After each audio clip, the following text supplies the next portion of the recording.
Assalamualaikum warahmatullahi wabarakatuh. Hello everyone, my name is Haufanata Fadillah. I am from a grade, especially at A. And in this video, I'm going to tell you about the Prophet Muhammad Sallallahu Alaihi Wasallam. Sorry, Hijrah to Madinah. Okay, so this is the journey that changed everything. It turned Islam from a small, persecuted group into a united and strong community. It marked the beginning of Islam calendar, and it teaches us powerful lessons about faith, courage, and sacrifice. Okay. So, for over 13 years, Prophet Muhammad SAW called the people of Makkah to worship only Allah, to leave their idols, and to live with honesty, mercy, and justice.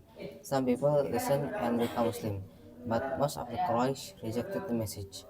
They mocked him. They called him a liar, a magician, a madman. They tortured the weak and the poor who became Muslims. Some were beaten, some were tied under the hot sun, and some even lost their lives. The Quraysh tried everything to stop Islam. They offered the Prophet Muhammad SAW wealth and power if he would stop preaching, but he refused. They boycotted him and family, cutting off food and trade until they nearly starved.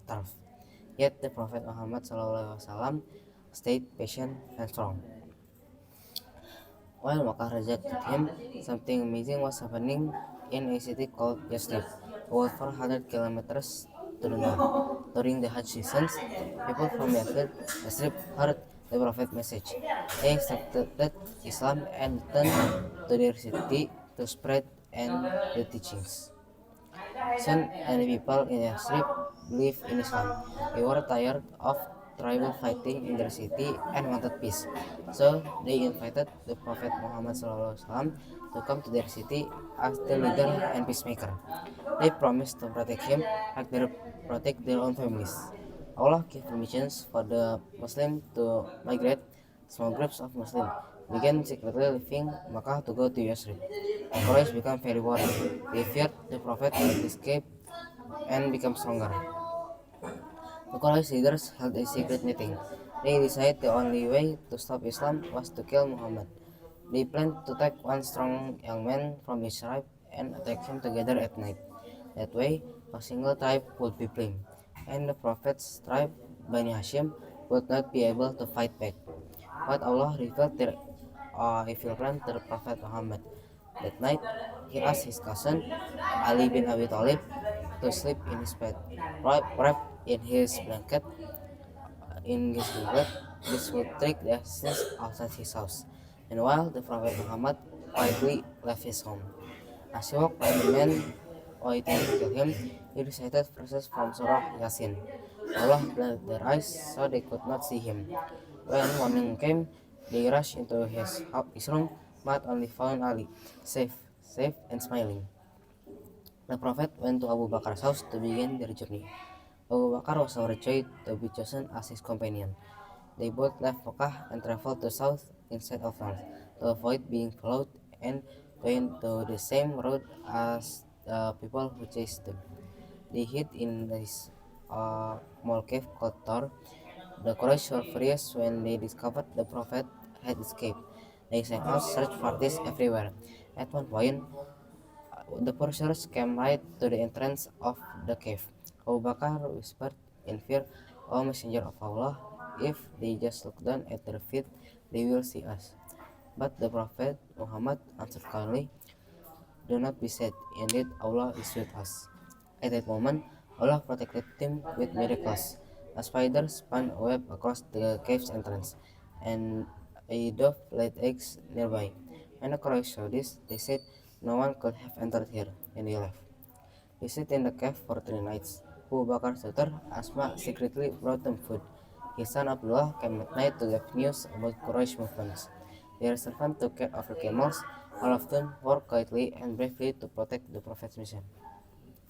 After 3 days, they left the cave with a trusted guide named Abdullah ibn Uraiqat, who knew hidden paths through the desert. The journey was long and dangerous. The Quraysh even offered a reward of 100 camels to anyone who could catch the Prophet Muhammad. A skilled horseman named Suraqah bin Malik chased them, but each time he came close, his horse stumbled and sank into the sand.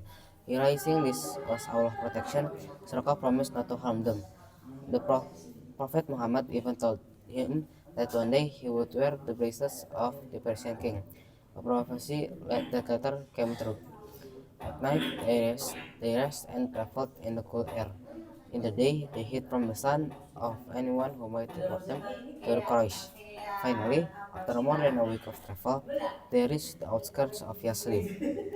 The Prophet arrived first at a place called Quba, just outside Medina. The Muslims were filled with happiness and love. They greeted him with smiles and tears of joy. The Prophet stayed there for several days and built the first mosque in Islam, the Quba Mosque, which still stands today. Then he continued toward the city of Yathrib. The people were waiting excitedly, standing on rooftops and lining the roads, hoping to see the Prophet Muhammad. Children sang with joy. Everyone wanted to host him in their home. The Prophet Muhammad left his camel walked freely, saying it was guided by Allah. The camel finally knelt on an empty piece of land owned by two orphan boys. The Prophet bought the land and there he built Masjid an-Nabawi, the Nabawi Mosque, the Prophet Mosque, which became the center of Muslim life. In Madinah, the Prophet Muhammad started building a strong and united Muslim community. Who joined the migrants from Mecca called the Muhajirin, with the local believers of Madinah called the Ansar, as the brothers and sisters in faith. He also created the Constitution of Madinah, or Madinah Charter, a historic agreement that brought peace and fairness to all of the people of the city, Muslims, Jews, and others. It protected everyone's right and united them to defend the city together. Because of how important this event was, the Muslims later began their calendar, the Hijrah calendar, starting from the year of Hijrah. The Hijrah was much more than just a journey from one city to another. It was the beginning of a new chapter in Islam. It teaches us powerful lessons, the value of patience, the strength of faith, the importance of teamwork, and the courage to keep going even when life is hard. The Prophet Muhammad and the early Muslims left their homes, their wealth, and everything they owned for the sake of Allah. And Allah rewarded them by giving them safety, peace, and success. From that small and oppressed group in Mecca, they became strong and united community in Medina, a community that carried the message of Islam to the world. So maybe that's all from me. Thank you all for your attention. Wassalamualaikum warahmatullahi wabarakatuh.